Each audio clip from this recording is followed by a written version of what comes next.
Hello and welcome to the Redefining Success podcast. I am your host Ruta, and in this episode, I interview Hendricks, psychologist, writer, personal development teacher, and author of the best-selling book The Big Leap. We speak about conquering negative self-talk, tapping into the zone of genius, importance of transparent communication, and so much more. Enjoy listening. Thank you so much for taking your time. And by the way, congratulations with your last book. How are you feeling after publishing your last book? Oh, I feel great. It's been so much fun launching it. The Genius Zone is the name of the new book, and it's where everybody wants to live. Everybody wants to live in their genius zone. I've been happily talking about it for the last couple of months, and that's what I'll be working on throughout the next year. Is we're doing a lot of seminars and worldwide communities that are centered around the Big Leap and things like that. So lots of exciting things coming up for us. Can imagine. You've written a bunch of self-help books by now related to fulfilling infinite potential and leaping to the next level, tapping into the zone of genius, building conscious relationships, etc., etc. So you've been contributing to a better world in various ways for decades now, which is really fascinating and inspiring to me, and I believe to many others. So I'm really honored to have you here on the Redefining Success podcast, and would love to hear, to begin with, what it is that you would define as success in life. On one level, success is having everything you want and enjoying everything you have. I think the meaning of success has changed a lot over the years. I think that people used to think of success more in financial terms, and that's still important. I certainly have benefited from a good stock market and good business sense over the years. So I think having wisdom on the financial level is important. Now, though, I think it's important to broaden our definition of success to include matters of the heart, your friendships, your close relationships. Those kinds of things are priceless, really. I was going to say they're worth their weight in gold, but they're really priceless because, like John Paul Getty, who was once the wealthiest man in the world, he said at the end of his life, I think he died when he was 83, and he was worth billions of dollars at a time when $1 billion was really worth something. And so he said, though, toward the end of his life, I would gladly give up all of my millions for one experience of marital success. And at the end of his life, on his deathbed, he feels impoverished because he didn't do well at the relationship aspect of life as he did in the financial aspect. So we need to broaden our definition to include both material success, but also relationship success. And ultimately, I think it boils down to what I would call a spiritual success, which is being able to be at peace in your heart, where you're not having any resentments that you haven't dealt with. You're not having any old regrets that you haven't dealt with. There's nothing wrong with having resentments and regrets.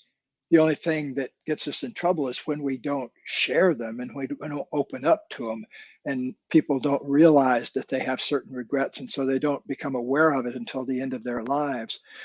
But I think success is, in its biggest picture, is the mind, the heart, and the spirit all in alignment and working together.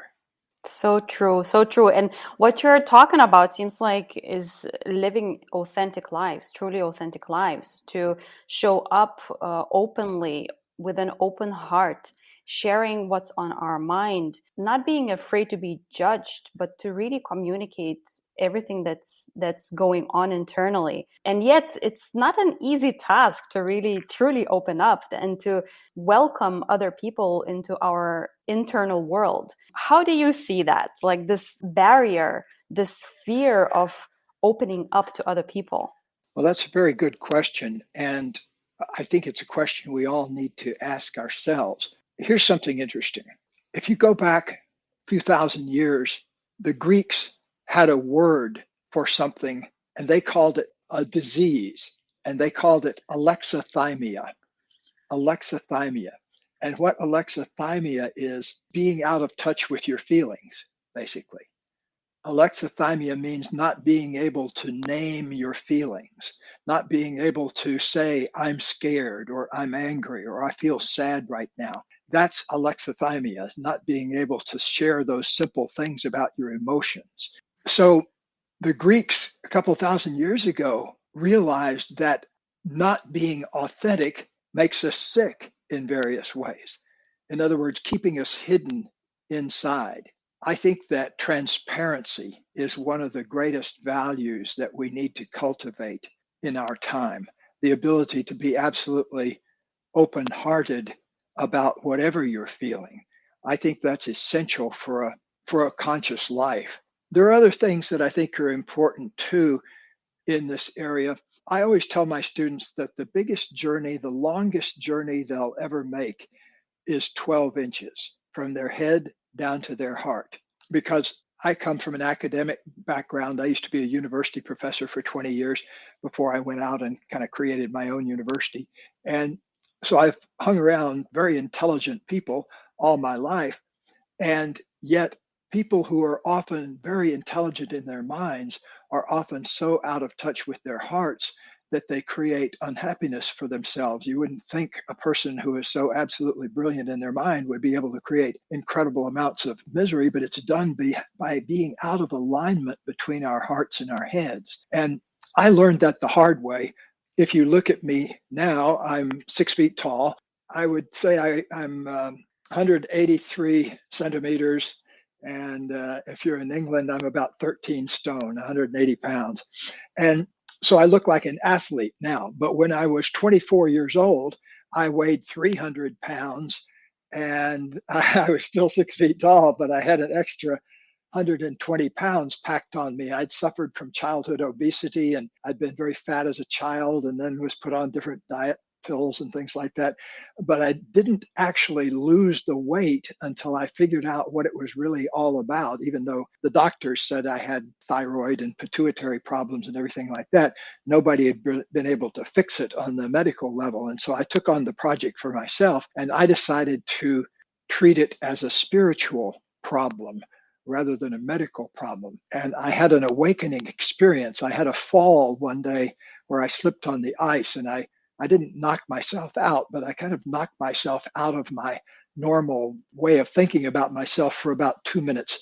And during that 2 minutes, I saw down through all these levels of myself that I'd never been aware of.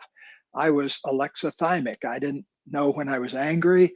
I didn't know when I was sad. I didn't know when I was scared. So I'd been completely sealed off from my feelings. And I also discovered something during that 2 minutes where I could feel how throughout my body and my mind, there was this other thing that I'd never discovered before. I started calling it pure consciousness. It was just the background consciousness that didn't change, and all the things like feelings changed. You know, they would go on and off and in and out and things like that. But this background pure consciousness was always there. And I realized that's being in touch with that part of ourselves, I think, is what the mystics used to call enlightenment.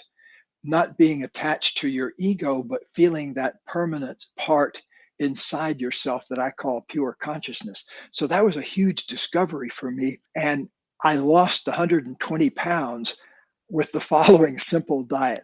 I started eating just things that I felt fed that pure consciousness rather than my old body. So I stopped eating things that I'd eaten before, and I started eating things that I felt would bring forth my spirit, bring forth that pure consciousness and bring it to the surface by peeling everything away from it that wasn't essential. I don't know if you've ever heard the thing about Michelangelo, where Michelangelo, they were asking him how he created the famous sculpture of David. And he said what he did was trim everything away, cut everything away that wasn't the David. And that's how I think that we need to go about releasing the magnificent potential of ourselves. Because what happens is that we lose the ability as we go through life to find out who we truly are. And because of that, losing touch with ourselves, we get ourselves into all sorts of trouble. We have illness, we have accidents, we create difficult relationships. And to me, that's simply a function of us being out of touch with our mind, body, and spirit. Such an empowering story, and a few things resonated with me. First is that how can we really be transparent and open and authentic if we don't really know who we are to begin with?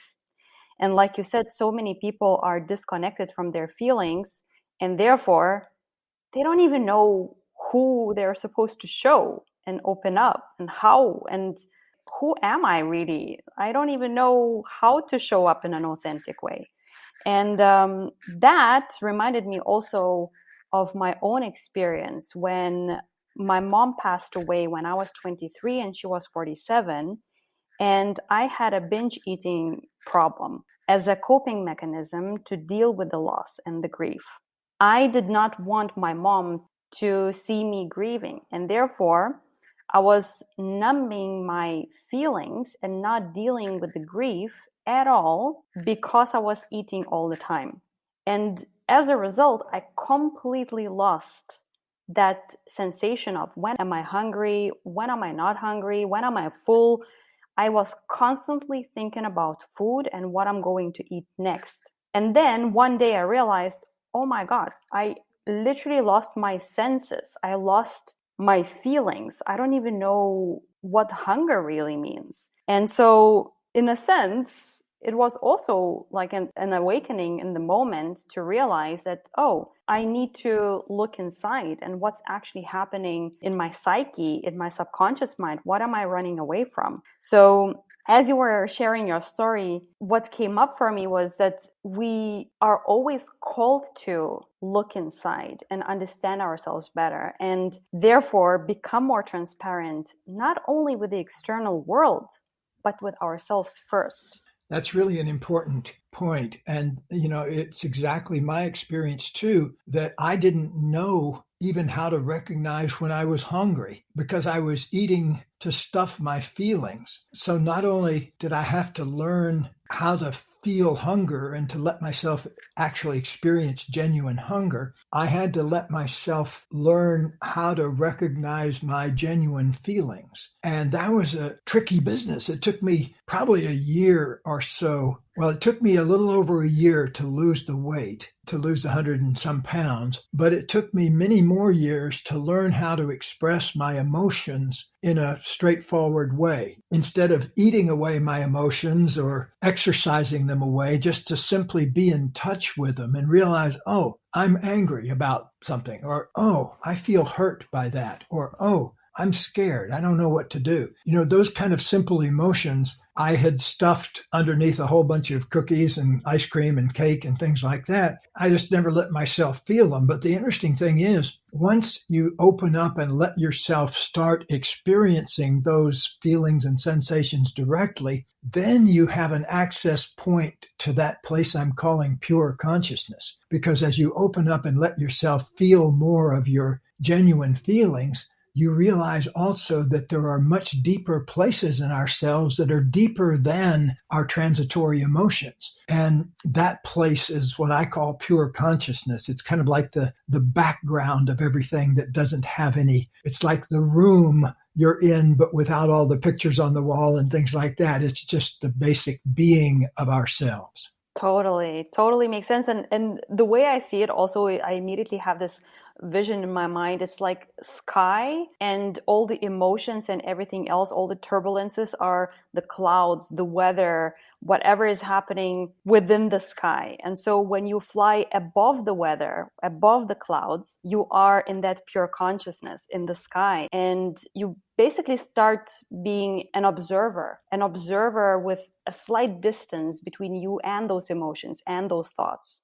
There's a great line from a James Joyce novel, I think it's Finnegan's Wake, where he says, Mr. Duffy lived a short distance from his body. And, that's kind of the state a lot of times that we're in. We're not really in our bodies. We're kind of trying to escape our bodies and get away from the things that are inside there. And particularly, a lot of us turn to things like alcohol and dope and other things like that to try to get those feelings out of our body. But those are all short-term things, and they have a side effect to them. But what we really need to do is get in the habit of accepting ourselves, even the shadow parts of ourselves, in the same spirit as we might accept what day it is, like, oh, it's Wednesday and I'm scared, or it's Wednesday and I feel angry. Being able to get to just what's so, but without making a drama out of it.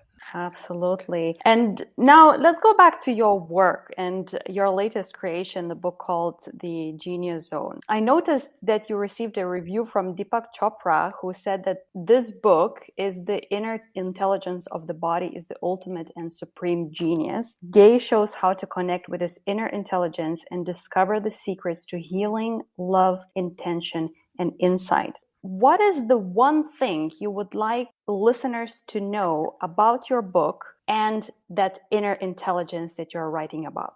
The one thing I'd like you to know, first of all, is that everybody has access to this inner intelligence that we're talking about, that Deepak is mentioning. And yes, what Deepak is talking about is really what I'm calling the genius zone. It's that part of ourselves that is wildly creative, much more creative than we give ourselves credit for, but we often keep that part of ourselves concealed because we're afraid of that raw kind of creativity inside. So what I want everybody to know is that genius is available to everybody and it's absolutely safe. There's nothing harmful at all about it. In fact, I think we need more genius on this planet, given all the troubles we have here, and rather than less genius. So my work is dedicated to helping bringing forth the genius of everybody. Genius is made up of two things. One is you're doing what you most love to do, and at the same time, you're doing what brings the greatest amount of benefit to the world around you. Makes so much sense. And yet I would imagine some people would associate the word genius with people like Albert Einstein and Nikola Tesla, the big names, historic names, the legends. When you say that genius is available to everyone, what do you really mean? If you ask yourself, what do I most love to do? Or about your work, what about my work do I most love to do? That will give you an insight into what your genius is.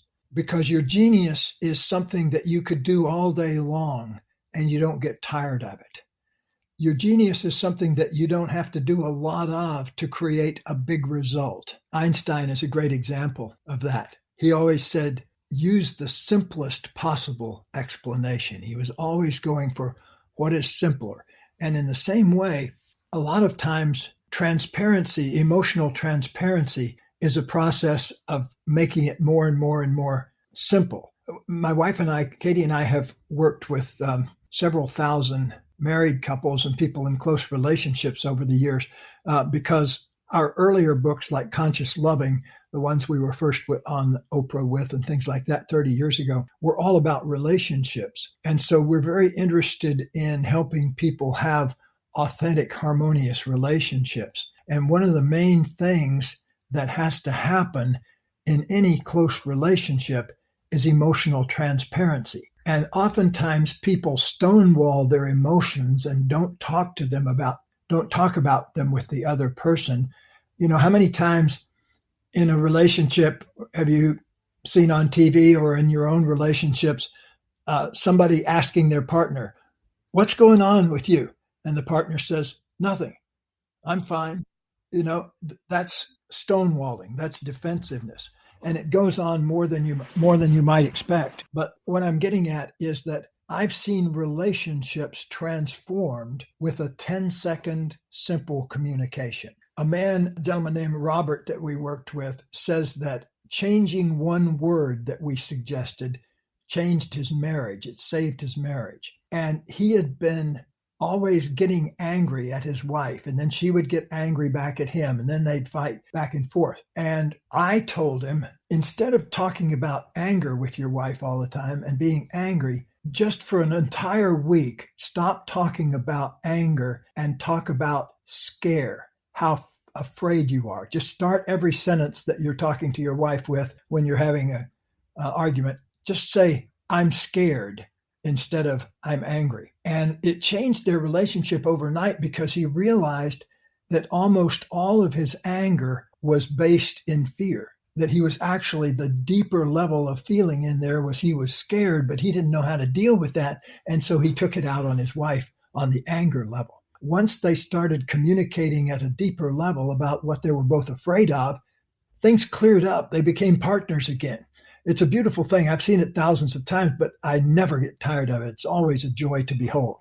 Beautiful. Such a great example. And, you mentioned your wife, Katie, and you've been happily married for over 40 years, right? And now listening to your story and what you've been working on in all these years, it seems like the secret of a happy marriage lies in this radical honesty, radical openness, radical transparency, and pure communication with the other person. Would you say that that's the ingredient that a lot of marriages miss? Yes, that's one of the most important ingredients is open-hearted, face-to-face communication, undefensive, just saying, I'm angry about that, or I'm sad about that, or I felt scared there, or I don't know what to do right now. That's so much more healing to a relationship than anything else because, I always say that underneath every relationship problem is a sweaty 10-minute conversation where you have to really get down in there and talk about what you're scared about and what you've been hurt about and what you're angry about. Those kinds of communications really make or break a relationship. Makes a lot of sense. And so coming back to those two aspects of a genius. So one is you do what you truly love authentically. And the other one is how can you contribute to a better world? How can you serve the world? How can you make a difference?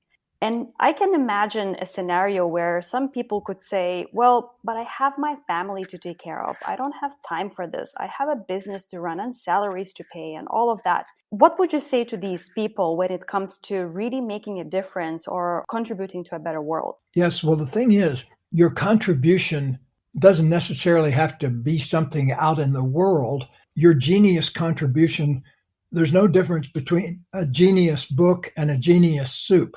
That one of them may feed 10 people or 5 people or 2 people. And if it's got the person's genius into it, like my wife, in addition to writing books and teaching classes, Katie is a master chef. She is a fantastic. She could walk into any restaurant in the world and turn out Michelin quality food. But the thing that makes her food special is that everything is done with consciousness and love. If she's chopping a carrot right now, like for example, she's finished her work for the day and she's in making a bean soup that we're going to have for our lunch. And watching her chop the carrots for that was like watching Michelangelo sculpt the David, because she was totally conscious while she was doing it and doing it with love.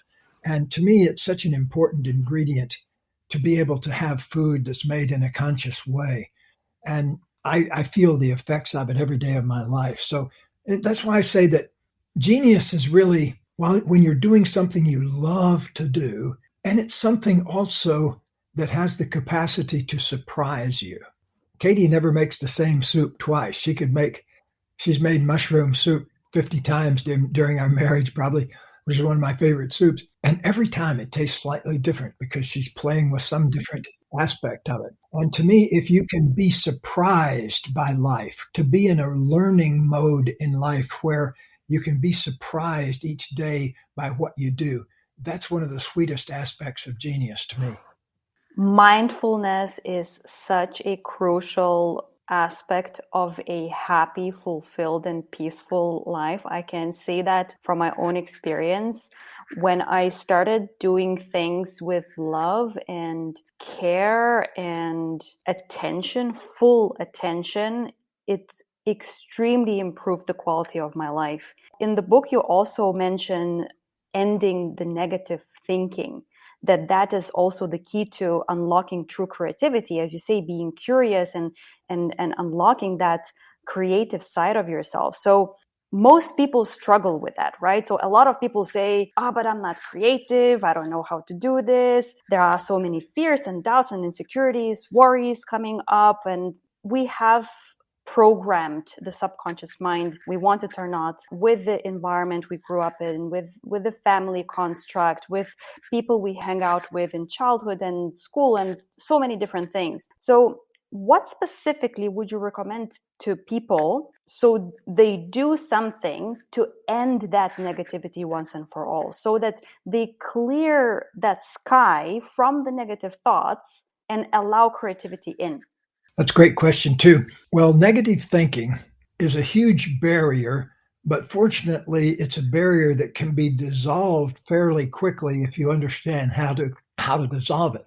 Think of what your negative thoughts. Some of them are things where you're criticizing yourself.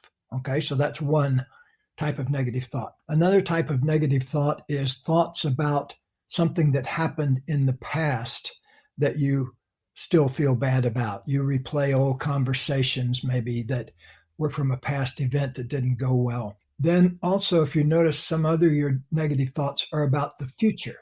They're about saying, oh gosh, I'd love to do ... but I can't because I don't have enough money, or I'd like to go on vacation next year, but I know my partner doesn't want to. Or, there's a but in the situation there somewhere.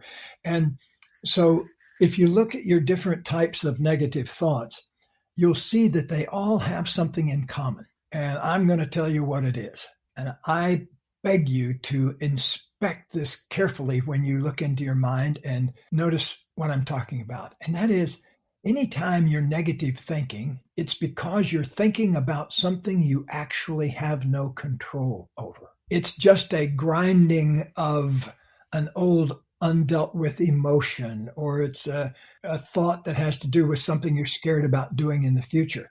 But in every situation, it's because you're focusing on something that you don't actually have any control over. So one of the key things we have to do in life is shift our thinking over from thinking about stuff we have no control over, which is basically wasted thought, to thinking about things we can actually do to change a situation. So in a situation, it doesn't do any good to sit there and, let's say you're having trouble with your Uncle Fred, and it doesn't go, oh, Fred's a jerk. Oh, how did he ever get into my family in the first place?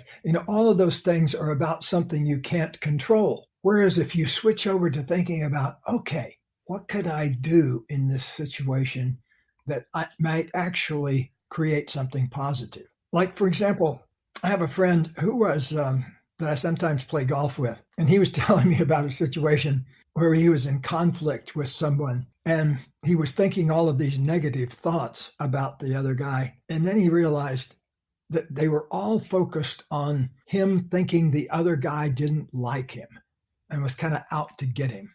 So he did this bold, radical thing of picking up the phone and calling the guy and just telling him that and saying, look, is it that you don't like me or what?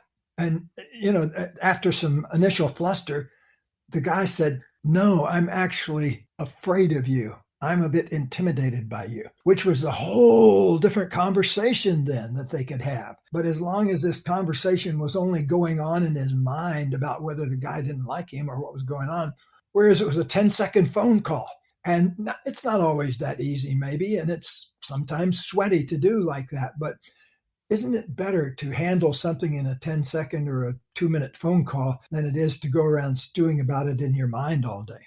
It perfectly comes back to what we spoke about when it comes to transparent communication. So it literally penetrates through all areas of life: friendships, marriage, relationships with kids, with parents, with colleagues, with ourselves. it is so incredibly important that without that transparent communication, it's actually even hard to properly exist.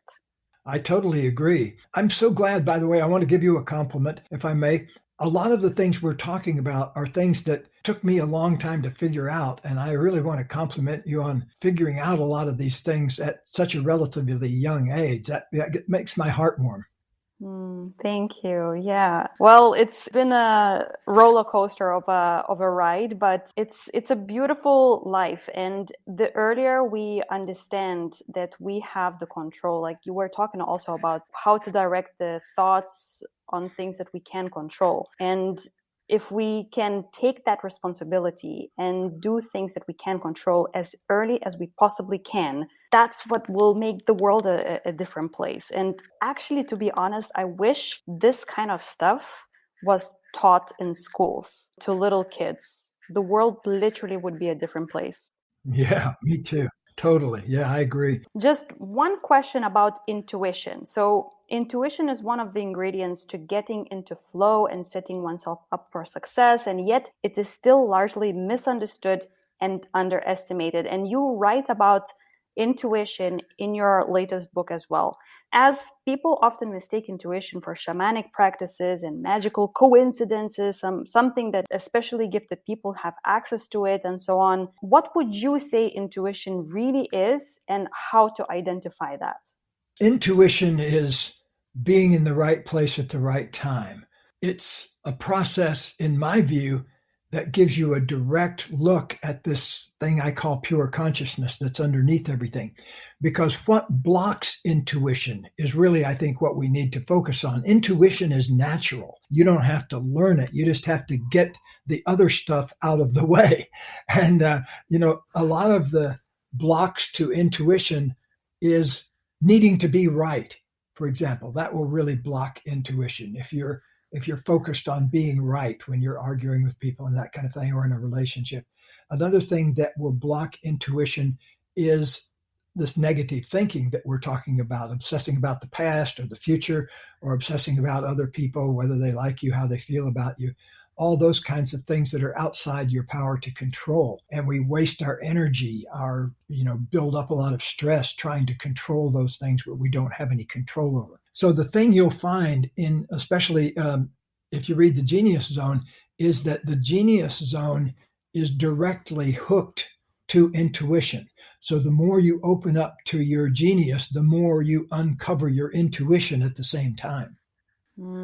Thank you for that. Thank you so much, Gay, for your time. I really appreciate you joining in, sharing your wisdom. All the best to you and your wife, Katie, and your kitties. Is it one cat or a couple of kitties you have? We have 2 British short-hair cats, and they are sisters from the same litter. They're 8 years old now. They're the most delightful little individuals. Greta, one's name's Greta, and I named Greta, and Katie named our other cat, and she liked Allie. It's Aaliyah is her full name, but we call her Allie around the house. And so Greta and Allie are our 2 British short hairs, and they're just delightful, wonderful companions. And then if we're sitting down, usually one of them will be on our laps. Beautiful. Mine is also snuggling right next to me at this moment. And so yet again, thank you so much, and speak to you next time. Blessings to you. Thanks a lot. I hope you enjoyed listening to the conversation I had with Gay. If I could ask you to take one thing away from this episode, it would be this. You are unique. And so please, for the love of God, embrace that uniqueness to its full potential. That's what a genius zone is all about, and we all have access to it. Saying that, I'd like to invite you to think about, what do you deeply love doing? When do you lose track of time? What makes your heart dance? That's the place where you're effortlessly mindful and present. The life where problems do not exist. If you find this episode and the entire podcast helpful, please share it with people who will benefit from it. And by doing so, you will contribute to making the world a happier place. Thanks, and speak to you in the next episode.